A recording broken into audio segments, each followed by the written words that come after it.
I was born in Boston, Massachusetts, and when I was 3, I moved to Santa Barbara, California, and I'm an only child. My father owned a healthcare consulting firm, and I had a relatively normal childhood. My parents found out that I had ADD when I was 5. It was pretty debilitating. Like, I learned how to read and write a lot longer than my peers. It took me a lot longer to learn how to read and write than my peers, and my parents put me on Ritalin when I was 5 and Adderall shortly thereafter. So I was on amphetamine salts when I was in first and second grade. By the time I got into high school, I started experimenting with illicit narcotics, PG-13 drugs, marijuana, ecstasy, LSD. I got expelled from 3 high schools within the span of a month. And I spent most of my teenage years in programs for troubled adolescents. They sent me to wilderness programs. They sent me to residential treatment centers in Utah. And I had some writing published when I was a teenager. So I got into a program outside of Boston for writing. It was a writing internship program.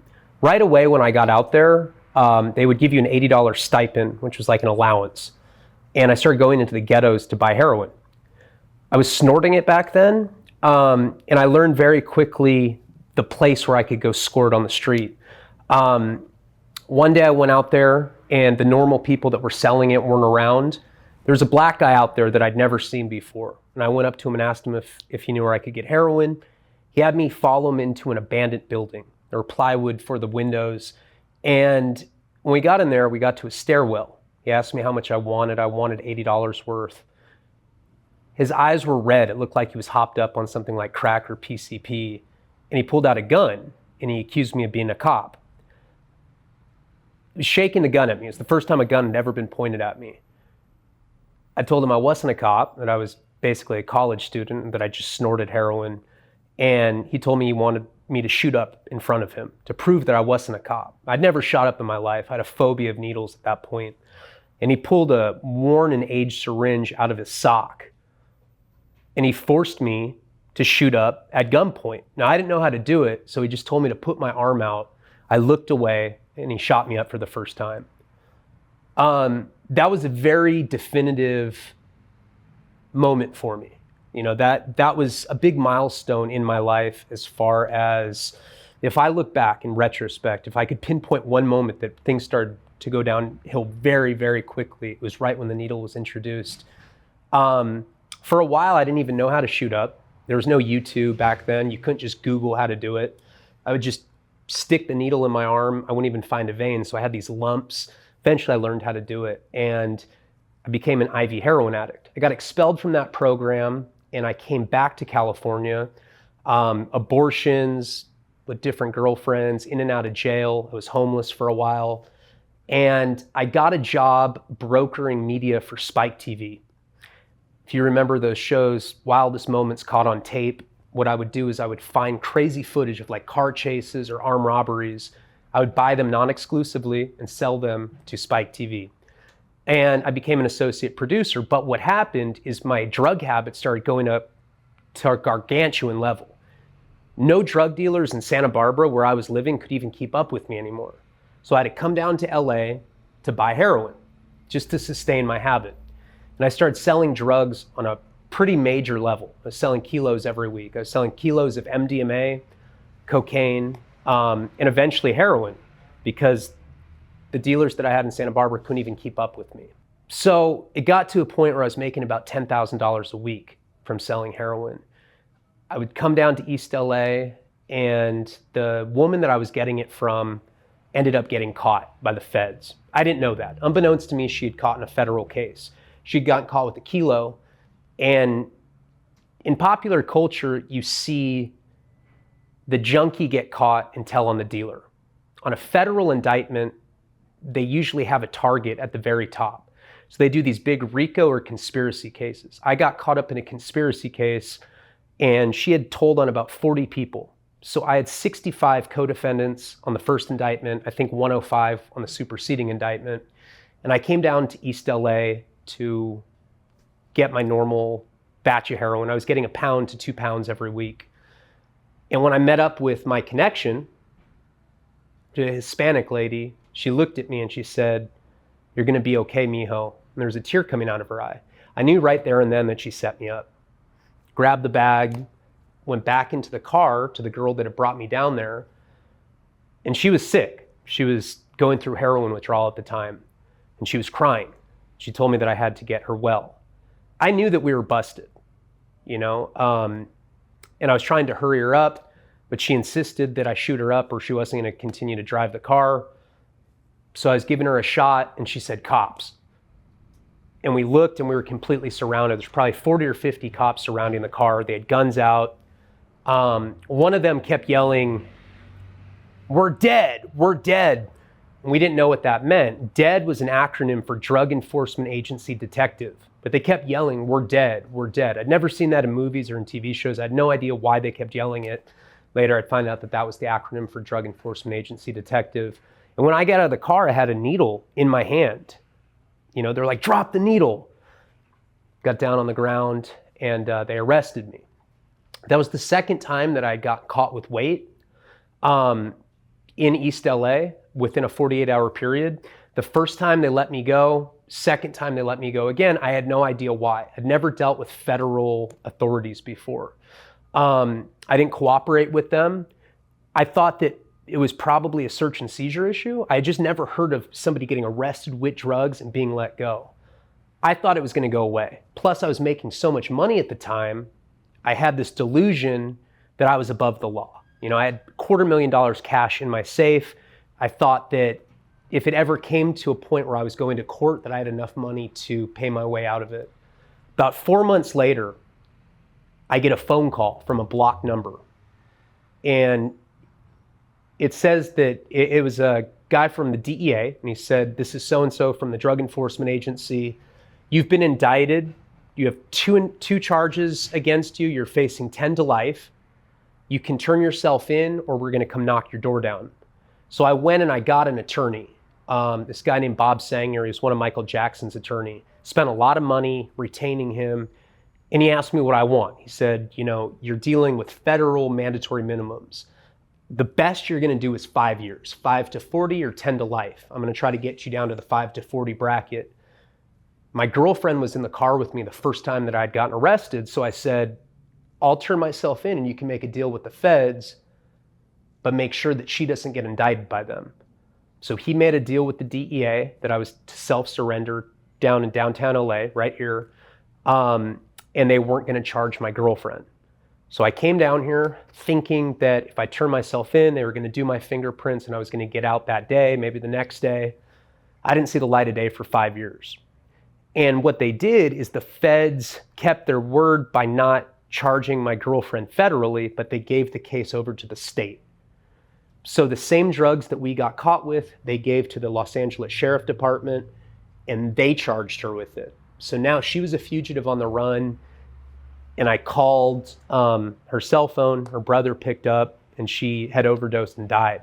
Found out that she died because she was scared as a fugitive on the run, because the feds essentially tricked us into me turning myself in, saying that she'd have immunity, which they never charged her federally, but they gave the case over to the state.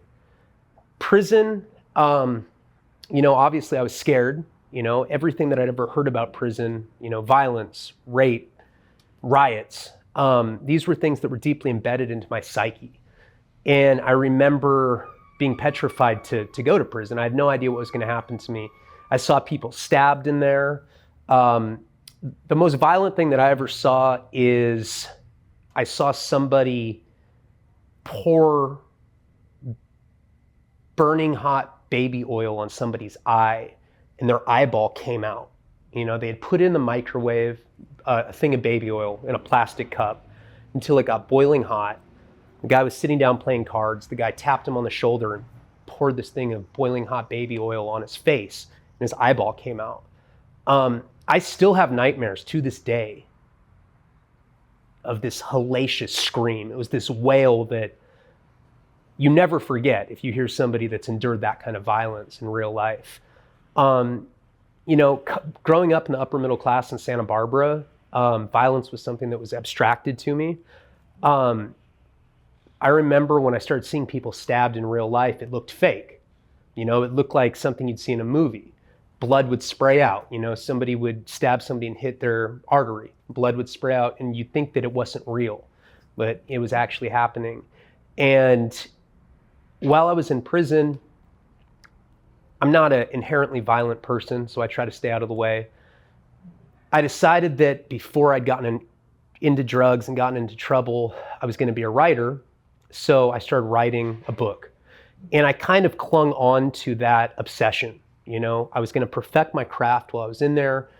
And I was going to work every day to write a book over and over again until I had it right. And I was going to put out a novel, and this novel was going to change my life. And that is what got me through federal prison.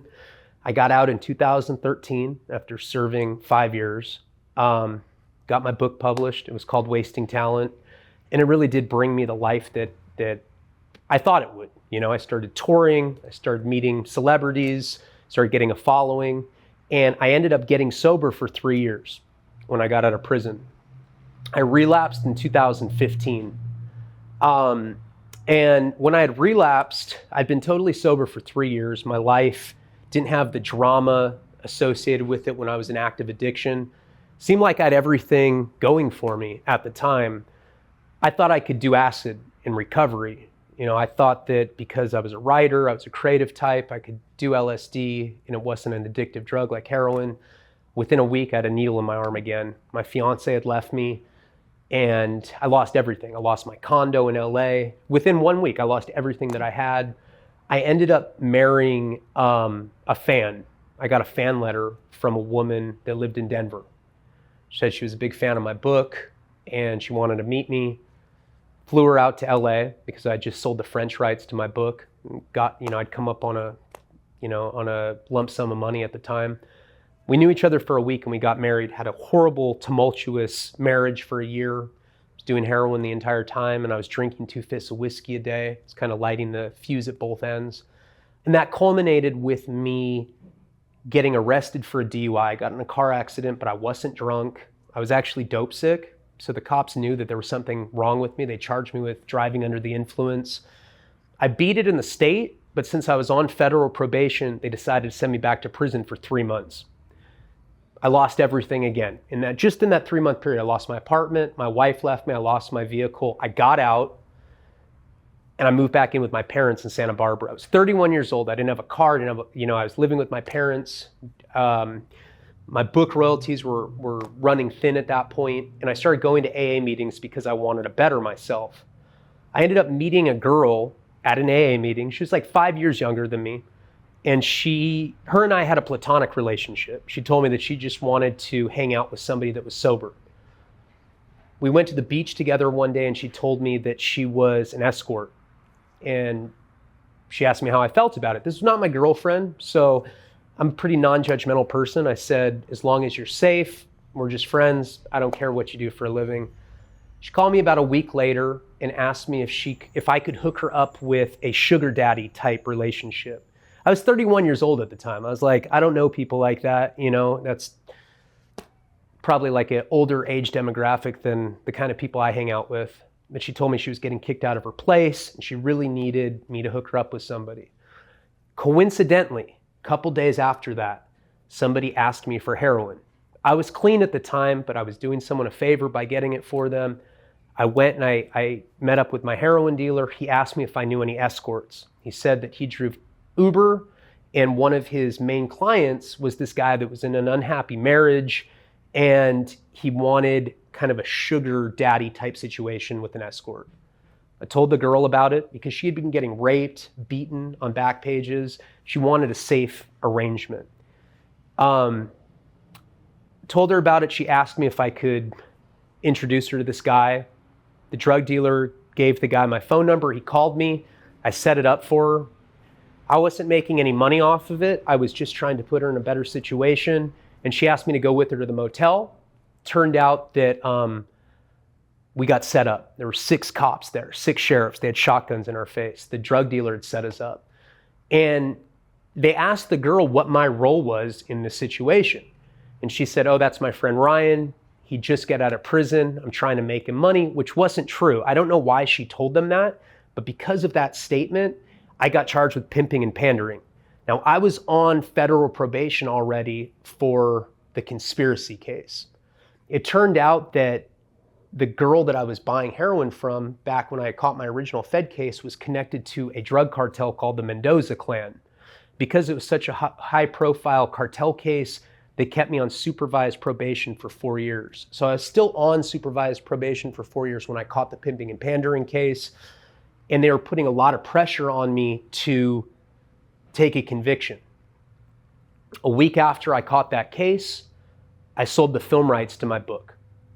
A couple days after that, my current partner, who I've been with 5 years, I got pregnant. So I was out on bail, just got a film deal for my book, and my girlfriend was pregnant, and it was almost unequivocally certain that I was going to miss the birth of my first kid. My friend had written the screenplay for Fight Club, for David Fincher's Fight Club, and he told me that he really liked my life story, the chaos of it, the mayhem. He thought it would make a good documentary. So then a documentary about my life went into production. So all of these things happened at the same time. It was this confluence of a lot of really positive and a lot of really negative things. And I just had a complete mental breakdown. You know, I stopped sleeping. I'd stay up for 10 days at a time. I went into the psychosis. And eventually, I started acting so erratically. I was calling the FBI, telling them that my parole officer was trying to kill me because I honestly thought that. I got so paranoid that the feds were after me that I started having these like really public freakouts. My PO didn't know what to do, and he issued a warrant for my arrest just to try to keep me safe because they thought that I was a danger to myself or the community. And I went back to prison. I served 16 months, missed the birth of my first son. I got out 16 months later, and that last term was the worst term that I'd been in. I got in 9 riots in the course of 16 months. I got 8 stitches, 3 broken ribs. It was a nightmarish term. But the worst part of that was missing the birth of my son. You know, I'd much rather endure physical pain than have to miss the birth of another kid. That literally felt like it was tearing me apart from the inside. And when I got out, I had nothing left. The documentary had been put on hold. My book sales were down. I got out and I tried to start, working conventional jobs. I went and I was working as a telemarketer. I was on welfare. It was to the point where the only way I could support my family was I was going to churches to go to food banks so I could get canned goods just to be able to feed my 1-year-old and my fiance. At the end, I was working at this telemarketing place, and my manager was probably like 4 years older than me. So I'm like 33 at this point, and he yelled at me because I didn't ask permission to smoke a cigarette. And I looked at him, and I just couldn't be talked to that way. I valued myself more than that. And I quit. I walked out of there, and I remember I called my fiance and told her that I quit. I said, I have a higher purpose in life than this. My fiance is like, we're counting on that. We're paycheck to paycheck. In fact, we're in a deficit below that. We have to have those paychecks just to keep the electricity on and to feed our kids. And I said, I just have a feeling everything's going to be okay. 10 minutes later, 2 things happened to me. The first is I got a phone call from one of my friends, and he said that someone wanted to meet me. It was a very high profile person. Gave me a lot of confidence knowing, the person presented is like an A-list actor, and this guy presented himself as a fan of my work. And the second thing was I got asked to be on a podcast. And that podcast, from just going on that one podcast and getting enough views, I was able to create my own platforms, create my own following, and I never worked for another person again. We had another kid, and somewhere in that time, I got sober for good. And now I'm sitting here sober talking to you. A lot of people ask me why they think that I went through as much as I did, considering that I come from a background without abuse, upper middle class family. My parents put me on Ritalin and Adderall when I was 5. I don't blame them for that because that was per the recommendation of healthcare professionals. This is when ADD had a rampant diagnosis. It was very pervasive in the early 90s. But what I think happened is neurologically, being put in amphetamines when I was 5, 6, 7, 8 years old, it gave my neurology this insatiable appetite for narcotics. By the time I was 15, it seemed like when I started doing illicit drugs, it was something that I'd been missing the entire time. I don't blame my parents for that, but I would certainly ask that if there's other parents in similar situations, having healthcare professionals recommend medications, to think about it, because there might be long-term implications for those medications. So when you were on the streets and you're heavy into your drug use, you must have seen some crazy shit, right? Yeah, when I was 19, I had been kicked out of my parents' house, and I was on probation at the time for a drug possession. Back in that time period, if you got a dirty drug test, they'd give you 30 days. Then you get out. You get another drug test, you get 60 days. And it would go up incrementally like that, 30, 60, 90. They were trying to give me 6 months in jail. Now, I was fully addicted to heroin at this point, and I went to court for them to remand me into custody. I knew that was a possibility, that the judge might tell the bailiff, all right, we're remanding Mr. Leone into custody. And when they said that, I was sweating, and I remember just feeling the impending sense of withdrawal. I knew that I was going to be very dope sick in jail. And I just got up in court and ran out of the courtroom while the bailiff was chasing me. My parents were petrified that they were harboring a fugitive at this point, so they wouldn't let me live with them. They basically said, go turn yourself in for 6 months in jail, or you can't stay here anymore. So I basically became homeless willingly because I was too scared to go kick heroin cold turkey in jail. While I was homeless, I met this guy named Pablo. It was probably like in his early 30s, and he was a drug dealer. And he said I could live with him as long as I would be the runner for him. I'd go deliver drugs for him, give me a place to stay. He was in this tumultuous relationship with his girlfriend. They were always fighting, throwing, dishes at each other, smashing everywhere. It was a very uncomfortable place to live. So I tried to be out of that house as much as possible. One day they had me go to the needle exchange to pick up clean syringes because they sold heroin, they sold speed, and they would always give clean syringes and tourniquets, cottons, whatever, to their customers. So I go to the needle exchange. Back in that time period, it was very clandestine because it was still illegal at that point. There were some humanitarian, health advocates that would do these underground needle exchange programs. It's early 2000s. So I go get the clean needles. They'd give it to you in this brown lunch bag. And as I'm leaving the exchange, I see a girl that I used to know that's a stripper. She asked me if I have any heroin. She looks up at me, and through this collage of mascara, she'd been crying. I recognized her. She's pregnant at the time. She told me that being dope sick is worse for the unborn child than actually doing heroin itself. I'm dope sick too at the time.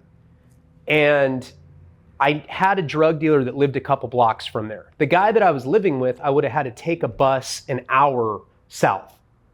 So I would have gotten something sooner if I brought this girl with me to the drug dealer's house that lived by the exchange. So I was like, yeah, we can go. It's a couple blocks away. Morally, at this point, drug addiction just completely skewed my moral compass. I don't even know if I had one at the time.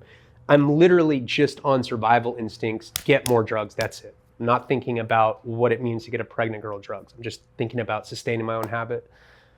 We get to the house. Now I already owed the guy $60 or something. I was like, all right, let me get the money. She pulls out this yellow and blue money. I'm like, what is that? It was foreign currency. She's like, it's Korean. I'm like, he's not gonna take Korean money. And she's like, just see if, it'll convert to $100. I already owed the guy money. I knew he was gonna say no. So I go and I knock on the door. There's these Nazi skinhead guys, swastikas on their neck. And as soon as they see me, they're like, hey, do you have the $60 you owe me? I was like, I have $100 in Korean money. And they took it out of my hand and ripped it up. And they told me to get out of here. Get out of here, junkie. So I end up going back to the girl that had given me the Korean money to begin with. She's crying, hysterical. I'm like, I told you they weren't going to give me something. She's like, and she goes, well, suck their dick. Again, moral compass is skewed. I'm not thinking she's pregnant. You know, this is like even going further down on the moral compass. So I go back and I'm like, hey, okay, she'll suck your dick. And they're like, is she good looking? And I'm like, yeah, I mean, she's a stripper. I don't tell them that she's pregnant. So I bring her back, and one of the guys had just gotten out of prison. So he wanted her to give him a blowjob. So I go in with them. She goes with this other guy into this room. They kind of make a comment about her being pregnant, sitting on the couch and kind of just waiting while she's doing whatever she's doing. The guy that is inside the house is smoking meth. He asks me if I want any. I don't even want any. I'm just a heroin addict at that point. I didn't like meth. And all of a sudden, the guy runs out of the room and he's complaining, saying that, you know, she was scraping, wasn't doing a good job. And she's like, let's get out of here. And the guy that I was with that was smoking meth goes in the room where they were and realizes that some of his dope is missing. So he wants to like strip search us. And we get in this like verbal altercation. I'm like, you're not strip searching us. We're out of here. We leave. Girl pulls a few grams out of her pocket, and she's like, or out of her bra. She's like, hey, you know, I stole the dope. But I'd left the bag of needles in the house. So I tell her this. I'm like, well, you know, I left the bag of needles in the house, and at that point, there was no way we could get other needles because the needle exchange program is only open at specific hours. I had tried to break into this guy's house before. He had this window in the backyard with this stack of plywood leading up to it. It's like logs and plywood. And my friend and I had broken the latch off because we had planned on robbing this guy.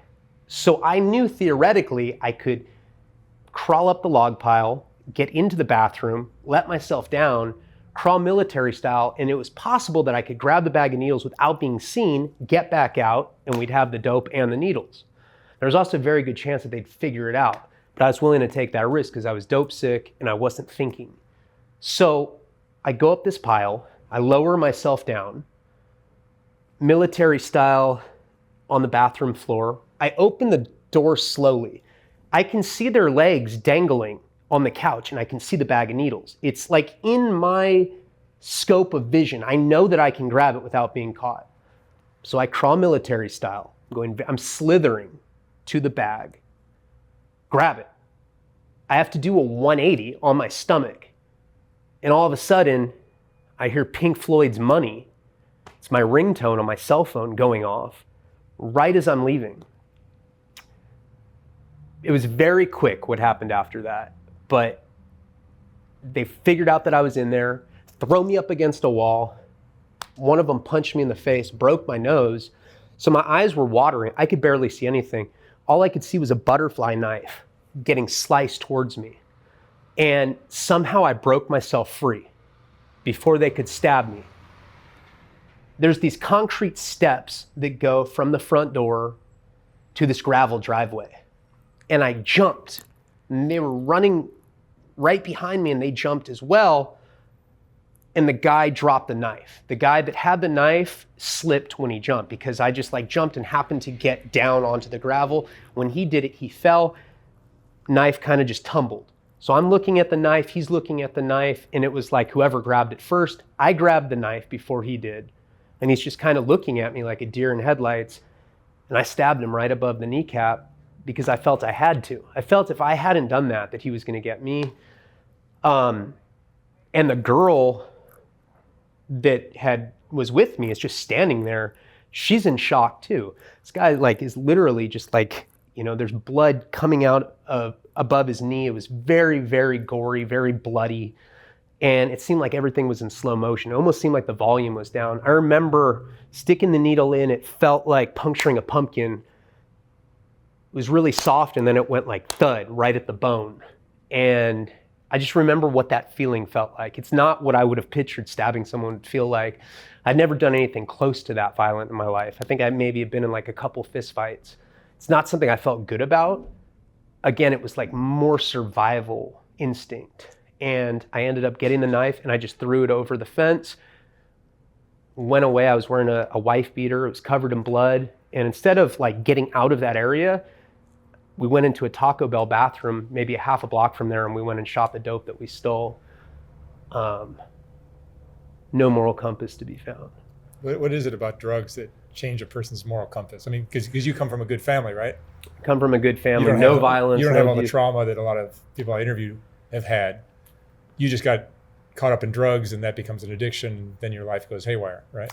Yeah, but the moral compass goes haywire as well. Yeah, well, there's the moral compass aspect, and then there's this panic. Like if you're watching a horror movie, a lot of times in a horror film, they use the device of sound, where like when something's crescendoing, it's like, and it's like this like panic, it's like this like amplified sense of panic. That's what being dope sick feels like. So when you're in that kind of palpable anxiety where you can hear sirens going off, you're literally willing to do whatever you have to do to get out of that state of mind, because it's so terrifying. It's all encompassing, and it's almost suffocating. Interesting. What have you learned from all of your debauchery and craziness? I didn't learn, because you seem very stable and level-headed right now. I don't think I started learning until I had kids, because I think that they gave my life purpose. So before, it was like I'd been stripped down to like those primal instincts of just survival. And survival for me had been mutated to fill this drug addiction. It was like part of my survival, just as a normal human being would have to satiate hunger. I had to satiate this particular appetite. Once I had kids, I learned that it wasn't about me anymore. I was secondary, and my obligation as a human being was to provide as a parent, not just financially, but morally as well. So when you talk about a moral compass being skewed or going away entirely, once I had children, I started being conscientious of that moral compass again. And it kind of gave me direction. It was a beacon towards a moral standpoint that I wanted to achieve, to be a good example to my kids. And that's ultimately what was transformative for me. That's what finally clicked, was having to be held accountable by kids that are essentially blameless in the entire thing. I want to stop the cycle right now. That's great to hear. Awesome. Ryan, thank you so much for sharing your story. You're welcome. Thanks for having me. That was great. Thank you.